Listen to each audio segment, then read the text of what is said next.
Dicen que Dios lo creó todo. Pero si todo necesita un principio, ¿quién creó a Dios? Hoy nos atrevemos a enfrentar la pregunta que asusta incluso a los teólogos. Antes de la primera galaxia, antes de la primera llama estelar, antes del primer latido del universo, ya existía una mente, una voluntad, una presencia infinita. No hablamos de una fuerza anónima, ni de una energía impersonal. No es el universo como una especie de suerte abstracta. Hablamos de un ser, de un Dios vivo, y en algún punto de nuestra vida, todos creyentes o escépticos, nos topamos con la misma pregunta que tiembla en el fondo de la mente. Si todo tiene un inicio, ¿de dónde salió Dios? Si Dios creó el universo, ¿quién creó a Dios? Puede sonar como una pregunta de niño curioso, pero es la misma que ha inquietado a filósofos, científicos y teólogos durante siglos, porque si aceptamos que Dios creó el tiempo, el espacio y la materia, entonces, ¿qué había antes? ¿Qué hacía Dios antes de crear? ¿Dónde estaba? ¿Estaba solo? ¿Tenía un origen? Hoy no vamos a dar una respuesta superficial. Hoy vamos a entrar en territorio donde la razón se esfuerza al máximo, donde la filosofía se queda corta, donde la ciencia se detiene en una pared invisible y donde la revelación bíblica levanta la mano y dice: hasta aquí llegan tus ojos, déjame mostrarte un poco más. Prepárate, porque lo que vas a escuchar no es una simple teoría. Es una invitación a contemplar al Dios que existía antes de todo. Desde pequeños aprendemos que todo empieza y termina. Una flor brota, florece, se marchita y cae. Un bebé nace, crece, envejece y muere. Un edificio se construye, brilla por un tiempo, se deteriora y se derrumba. Incluso lo que parece eterno se desgasta. Una montaña se erosiona, un río cambia su curso, una estrella acaba en supernova. Nuestra existencia está rodeada de relojes. El reloj de la pared, el calendario, el sol marcando el día y la noche, las canas en el cabello, las arrugas en el rostro. Somos criaturas encerradas en una línea, ayer, hoy, mañana. Vivimos mirando hacia atrás con nostalgia, mirando hacia adelante con ansiedad y agarrándonos al presente que se escurre como arena entre los dedos. Y desde esa prisión del tiempo, desde nuestra visión superlimitada, nos atrevemos a hacer una pregunta gigantesca: ¿qué hacía Dios antes de crear el mundo? Pero ahí ocurre algo curioso. La pregunta ya viene contaminada por nuestra forma de pensar. Cuando decimos antes, estamos usando un término del tiempo. Antes solo tiene sentido dentro de una línea temporal. Decir antes del tiempo es como decir una montaña sin altura o un círculo cuadrado. Es el mismo error que comete quien pregunta ¿qué hay más al norte del Polo Norte? Suena correcta en gramática, pero está rota en lógica. No es que no haya respuesta, es que la pregunta está mal planteada desde el inicio. Dios no vive en el tiempo como tú y yo. Él no tiene ayer, hoy y mañana. Para Él, todo es un eterno ahora. Por eso, cuando intentamos imaginar a Dios esperando millones de años antes de crear, ya estamos proyectando nuestras limitaciones sobre aquel que no las tiene. Mucho antes de que existieran telescopios espaciales o aceleradores de partículas, los grandes pensadores ya se chocaban con el misterio. Aristóteles habló del primer motor inmóvil, algo que da origen a todo movimiento, pero que asimismo nadie lo mueve. Es decir, si empujas una fila de fichas de dominó, alguien tiene que haber tocado la primera. Si sigues hacia atrás, hacia atrás, hacia atrás, no puedes tener una cadena infinita de fichas sin una mano que dé el primer empujón. Platón, por su parte, imaginó un mundo de formas perfectas e invisibles, un plano eterno del que este mundo físico es apenas una sombra. Siglos después, la ciencia moderna afina sus instrumentos, apunta el telescopio hacia el fondo del cosmos e intenta retroceder en el tiempo. Y aparece el concepto del Big Bang, Un momento en que el universo observable, el espacio, el tiempo, la energía, la materia, parece haber nacido. Las ecuaciones nos llevan muy cerca de ese instante inicial, pero cuando intentan cruzar esa línea, colapsan. Las fórmulas ya no funcionan, las matemáticas se rompen, los modelos se quedan sin sentido. ¿Por qué? Porque están usando herramientas hechas para describir lo que está dentro del universo, para intentar explicar lo que está fuera del universo. Es como intentar escuchar un pensamiento con un estetoscopio. El instrumento no es malo, simplemente no sirve para eso. Mientras tanto, la Biblia abre con una frase que no busca demostrar a Dios, sino simplemente declararlo. En el principio, Dios creó los cielos y la tierra. Es decir, cuando el tiempo arrancó, Dios ya estaba ahí. Dios no entró en escena como un personaje más. Él encendió las luces, levantó el telón y escribió la historia. Nuestra mente está entrenada así. Todo lo que vemos tiene una causa. Si ves humo, buscas el fuego. Si ves una pintura, sabes que hay un pintor. Si ves un mensaje escrito, sabes que alguien lo escribió. Entonces, el escéptico levanta la mano y dice: muy bien, dices que Dios creó el universo. Entonces, ¿quién creó a Dios? Suena como una pregunta imbatible. Parece que arrincona la fe contra la pared, pero es una ilusión, una trampa oculta en la forma en que está planteada. Porque los cristianos decimos: todo lo que comienza a existir necesita una causa. Tú comenzaste a existir. Hubo un antes en el que no estabas. Yo comencé a existir. Este universo, según toda la evidencia, tuvo un comienzo. Todo lo que tiene un inicio requiere una causa externa. Pero Dios, por definición, no comenzó a existir. Si hubiera un momento en que Dios empezó, ya no estaríamos hablando de Dios, sino de otra criatura. Cuando Moisés, temblando ante la zarza ardiente, le pregunta a Dios por su nombre, no recibe una etiqueta común.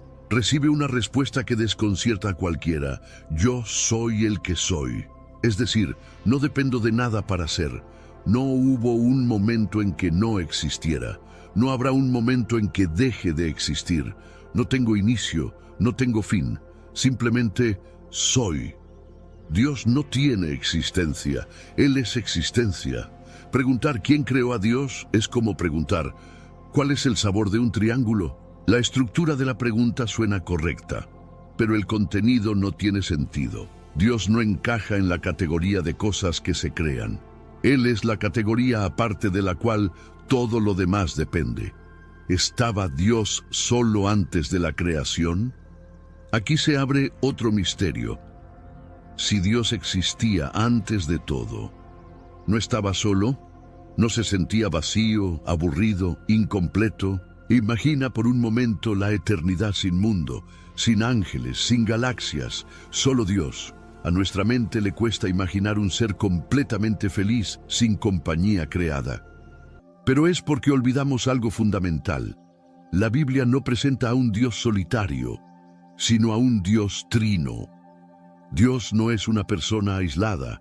Dios es Trinidad: Padre, Hijo y Espíritu Santo. Tres personas distintas, un solo Dios verdadero. No tres dioses, no un Dios que se disfraza de tres formas distintas, tres quiénes, una sola naturaleza divina. Eso significa que desde siempre ha existido amor, comunicación, entrega, gozo, comunión. Antes de que existiera el primer hombre, ya existía una relación perfecta de amor dentro de Dios mismo. El Padre ama al Hijo, el Hijo ama al Padre, el Espíritu Santo procede como vínculo eterno de ese amor. Dios no creó el universo para llenarse, no necesitaba nuestro amor para dejar de sentirse vacío, no necesitaba nuestra adoración para sentirse importante. Dios ya era todo lo que podía ser, pleno, completo, satisfecho. Por eso, la creación no es un grito de carencia, es un desbordamiento de plenitud. Es como una fuente tan llena de agua que naturalmente brota hacia afuera.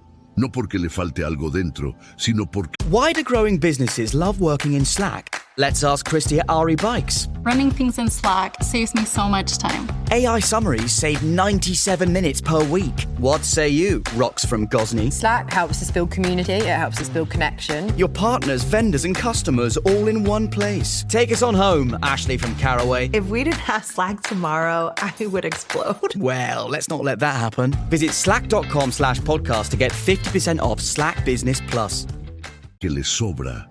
Si Dios es trino, se nota en lo que ha creado. Mira el mundo con atención. El tiempo lo percibimos como pasado, presente y futuro. 3 modos distintos, pero un solo tiempo continuo.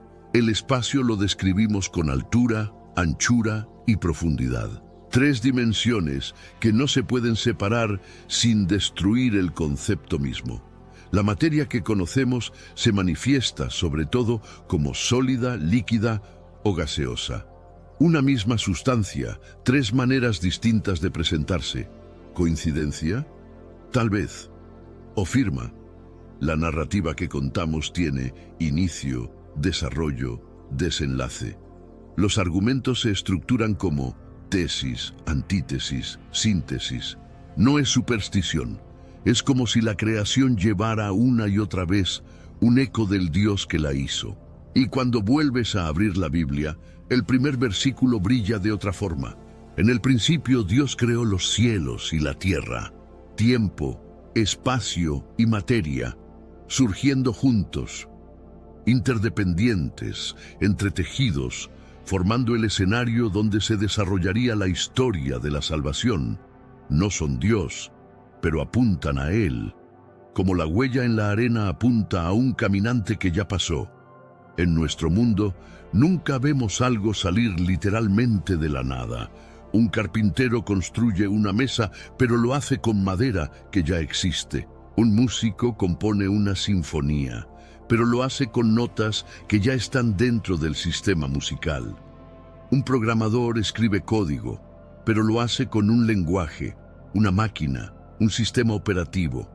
Incluso tus ideas más locas usan neuronas, recuerdos, conceptos que ya estaban ahí, mezclándose de otra forma. Lo máximo que los humanos podemos hacer es transformar, tomar algo y convertirlo en otra cosa. La Biblia, en cambio, afirma que Dios hace algo que nadie más puede hacer, crea desde la nada. No toma materia preexistente, no reordena algo que ya estaba flotando en el vacío. No pelea contra dioses del caos para formar el mundo de sus cadáveres, como dicen algunos mitos antiguos. Dios simplemente habla, sea, y lo que antes no existía en absoluto, comienza a ser. Y aquí viene algo clave. La nada de la que hablamos no es un espacio vacío esperando ser llenado. No es un vacío cuántico lleno de energía potencial. No es algo muy sutil. Es nada, no ser, cero. Y sobre esa nada, Dios pronuncia su palabra. La ciencia observa que dentro del universo la energía se conserva. No se crea ni se destruye, solo se transforma. Correcto, dentro del sistema. Pero Dios no está dentro del sistema como un elemento más. Él es el que encendió el sistema.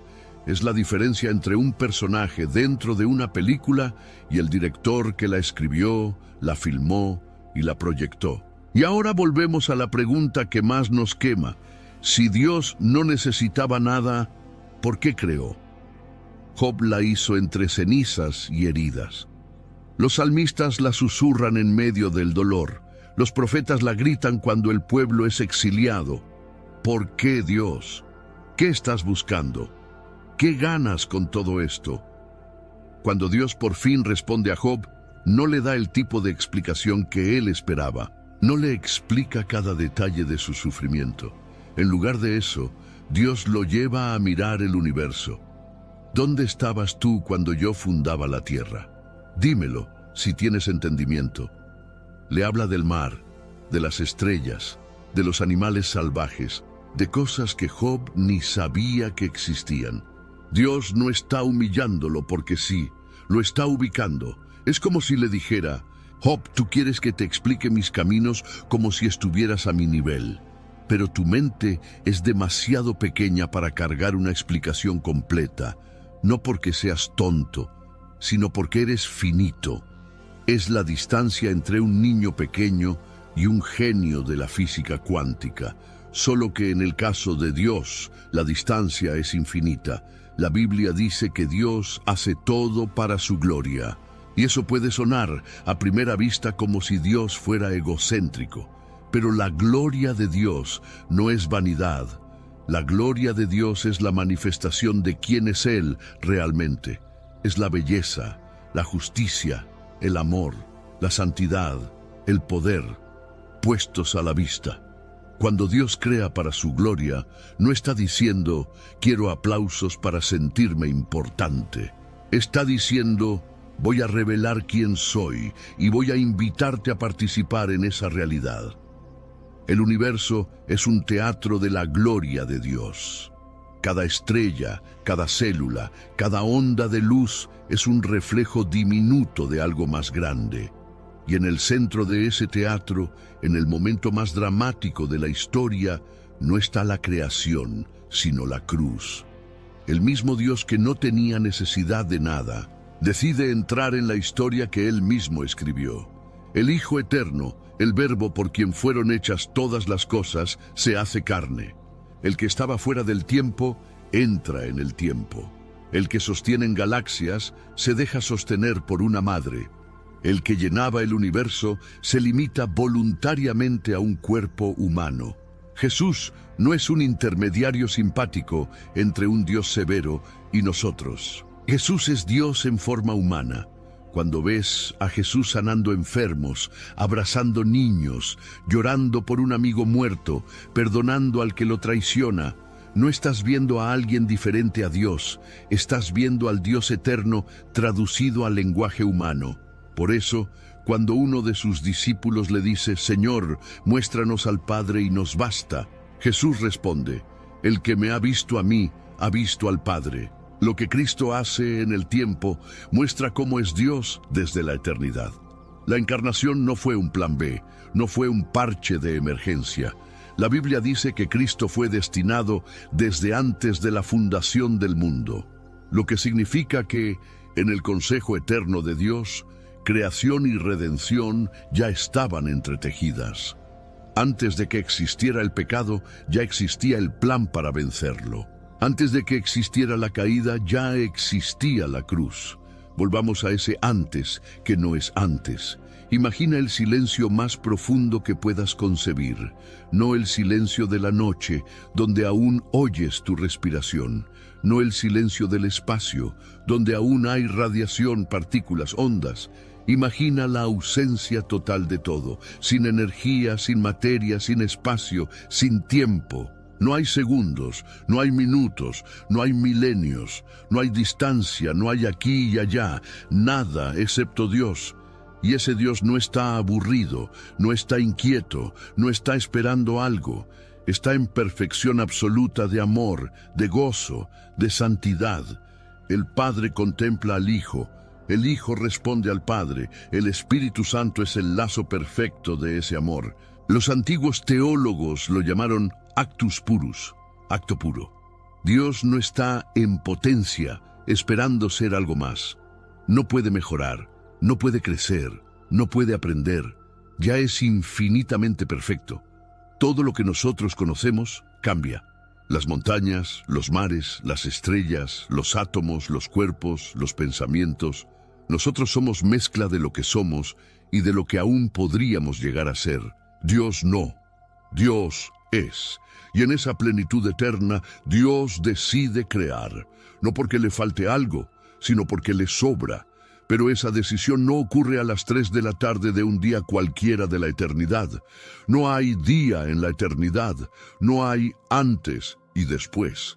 La decisión de crear es eterna y se vuelve visible en el tiempo cuando escuchamos por primera vez, sea la luz. Para nosotros, ese momento es el inicio. Para Dios, es la expresión de una voluntad que nunca ha tenido principio. Es como una sinfonía completa en la mente del compositor, que de pronto es tocada por la orquesta, no porque antes no existiera en ningún sentido, sino porque ahora se manifiesta en otro plano, el del sonido y el tiempo. La razón, la filosofía y la ciencia son regalos de Dios, y pueden llevarnos lejos, pueden decirnos, debe existir una primera causa. Es razonable creer en un ser necesario. Es difícil explicar este universo finamente ajustado sin un diseño. Todo eso es valioso, pero no es suficiente. Saber que existe un Dios eterno no es lo mismo que conocer al Dios eterno. Es la diferencia entre leer la biografía de una persona y sentarse a tomar café con esa persona. Puedes saber todo sobre alguien famoso, dónde nació, qué hizo, qué premios ganó. Pero si nunca lo miraste a los ojos, no lo conoces realmente. Job conocía muchas cosas sobre Dios. Era un hombre recto, temeroso, íntegro. Pero después de su encuentro con Dios en medio del sufrimiento, dice una frase que resume el corazón de lo que estamos hablando. De oídas te había oído, mas ahora mis ojos te ven. Eso es lo que cambia todo. No solo decir, sí, creo que existe un ser eterno, sino llegar al punto en que puedes decir, ese Dios eterno se ha encontrado conmigo, ha hablado a mi vida, ha tocado mi corazón, ya no es solo una idea, es una persona que conozco. Tal vez, después de todo esto, no tengas una respuesta matemática a cada detalle.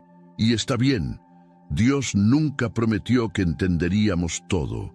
Prometió que si lo buscamos, lo encontraremos.